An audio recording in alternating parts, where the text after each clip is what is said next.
2016ஆம் ஆண்டு சட்டமன்ற தேர்தலில் நான் ராதாபுரம் சட்டமன்ற தொகுதியில் போட்டியிட்டு வெற்றி வாய்ப்பை இழந்ததாக அப்போது அறிவித்தார்கள். அப்போது நான் எலெக்ஷன் பெட்டிஷனாக உயர்நீதிமன்றத்திலே தபால் வாக்குகள் 203 வாக்குகளை எண்ணாமல் தேர்தலை அறிவித்து விட்டார்கள். ஆகவே அது செல்லாது என்று அறிவிக்க வேண்டும் என்று சொல்லி உயர்நீதிமன்றம் உச்ச நீதிமன்றம் வரை சென்று பல நீதிமன்ற தீர்ப்புகளுக்கு பிறகு இறுதியாக கடந்த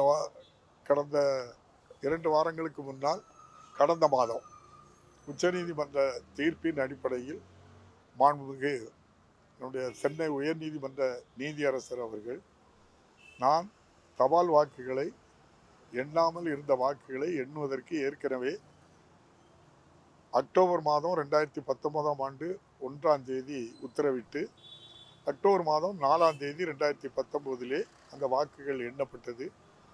அந்த வாக்கு எண்ணிக்கையின் அடிப்படையில் 105 வாக்குகள் வித்தியாசத்தில் நான் வெற்றி பெற்றதாக மாண்புமிகு உயர்நீதிமன்ற நீதியரசர் அவர்கள் இன்று அறிவித்திருக்கின்றார்கள்.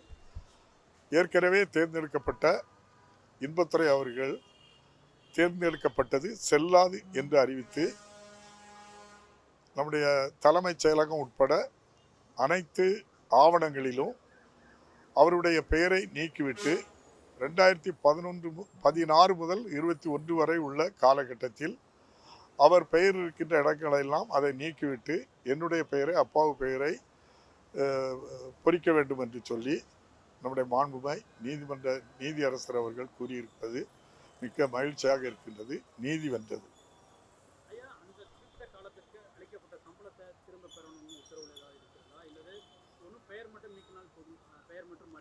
நான் அதை உத்தரவு முழுமையாக படித்து பார்க்கல, முழுமையாக தெரிஞ்சதுக்கு அப்புறம்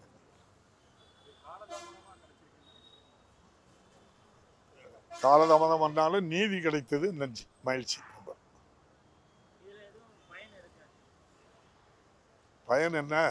அதாவது உண்மைக்கு புறம்பாக, நீதிக்கு புறம்பாக, அரசியலமைப்பு சட்டத்துக்கு விரோதமாக அதிகாரத்தை பயன்படுத்தி அப்பாவை தூக்கி வெளியே வீசிவிட்டு அவர்கள் தேர்ந்தெடுக்கப்பட்டதாக அறிவித்தது செல்லாது என்று இன்று நீதிமன்ற தீர்ப்பு. எனக்கு அது காலதாமதம் எல்லாம் எனக்கு பெரிதாக தெரியவில்லை. நீதி வென்ற மகிழ்ச்சியில் உங்களோடு நான் பயன்படுவோம். உங்களுக்கே தெரியும் இந்த கோர்ட்டில் எவ்வளோ தடவை அலைஞ்சிருப்போம் அப்படின்ட்டு சொல்லி, எத்தனை படி ஏறி இறங்கியிருப்போம் அப்படின்ட்டு சொல்லி, இதுபோல் உச்ச நீதிமன்றத்திலையும் எவ்வளவு முறை நம்ம சென்று வந்தோங்கிறதெல்லாம் அவங்களுக்கு அவ்வளவு வலிகளையும் இன்று நம்முடைய இந்த நம்ம நீதியரசருடைய தீர்ப்பு அந்த வலிக்கு நிவாரணமாக கிடைத்திருக்கிறது. நன்றி. இது நம்முடைய மாண்புமிகு மறைந்த தலைவர் கலைஞர் அவர்களுக்கும் இன்றைய முதல்வர் அவர்களுடைய பாதத்திலே இந்த வெற்றியை காணிக்காக்கிறேன். நன்றி. வந்துட்டுலாம், நீதி வந்துட்டுலாம், நீதி வென்றது. நிச்சயமா அந்த தீர்ப்புலையுமே, உயர்நீதிமன்ற தீர்ப்புலையுமே நீதியரசர் குறிப்பிட்டிருக்காங்க, இவ்வளவு நாட்கள் உச்சநீதிமன்றத்தில் இந்த வழக்கு நிலுவையில் இருந்ததும் ஒரு ஜனநாயகத்தின் அடிப்படையில் 6 மாதங்கள் தான், 6 மாதங்களுக்குள்ளார மேண்டேட்டரி ப்ரொவிஷன்ல தேர்தல் வழக்குகளை நடத்தணுங்கிறது சட்டம். அப்படி கொடுக்கப்பட்ட இடங்களில் இவ்வளவு காலம் இதை நீட்டிக்க வேண்டிய அவசியம் இல்லை.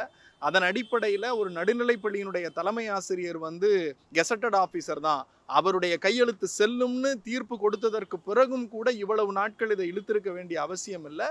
ஆனாலும் இந்த தீர்ப்பு என்பது ஒரு ஐ ஓப்பனராக இருக்கும் அப்படிங்கிறது எங்களுடைய நம்பிக்கை. தேர்தலில் இன்னும் குறிப்பாக இந்த அப்பாவு ஐயா அவர்கள் அந்த காலகட்டங்களில், இப்போ நீங்கள் தாமதமாக கிடைக்கப்பட்ட நீதின்ற அந்த வார்த்தை வச்சாலும் கூட அந்த காலகட்டங்களில் அவர் ஒரு சட்டமன்றத்தினுடைய உறுப்பினராக சென்றிருக்க வேண்டும். மக்கள் அவரைத்தான் தேர்ந்தெடுத்திருக்கிறார்கள். இதுதான் டெமோக்ரஸி.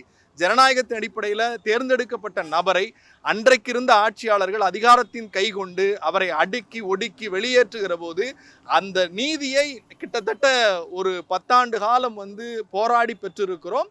அந்த நீதி உள்ளபடியே வாக்களித்த மக்களின் வெற்றி, ஜனநாயகத்திற்கு கிடைத்த வெற்றி. நம்முடைய நீதித்துறையும் அதனுடைய டே டு டே அஃபேர்ஸும் தான், நீதித்துறையினுடைய அமைப்பு தான்.